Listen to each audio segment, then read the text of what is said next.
Good morning. तर सकाळी उठले, त्यानंतर रेडी झाले. ॲक्च्युली आज गेले होते कॉलेजला, कारण की टर्बो मशिनरीची वायवा होती. सो सकाळी 9-9:30चा रिपोर्टिंग टाईम होता, म्हणून लवकरच गेले होते. पण एक्स्टर्नल तेव्हा आले नव्हते. 1:30 ते 2च्या टाईमला एक्स्टर्नल आले आणि त्यानंतर वायवा स्टार्ट झाली. तोपर्यंत ज्यांच्या फाईल चेकिंग करणं पेंडिंग होतं त्यांनी फाईल चेकिंग केली.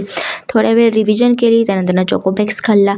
त्यानंतर मस्तपैकी चहा पिला, कारण की खूप जास्त झोप येत होती आणि खूप कंटाळा आला होता. त्यानंतर फायनली माझी वायवा झाली आणि ती चांगली गेली होती.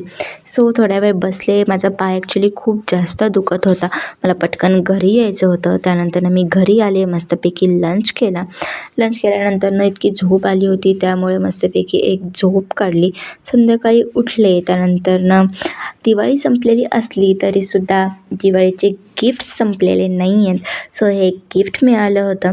आता दिवाळीच्या लाईटीच्या माळा, आकाशकंदील आहे असं नीट काढून ठेवायला हवं. सो ते सगळं माझा भाऊ करत होता. त्यानंतर आज मम्मीने बनवले होते उडीद वडा, सांबार आणि दही वडा. सो मम्मी डिनरची प्रिपरेशन करत होती. त्यानंतर मस्तपैकी डिनर केला.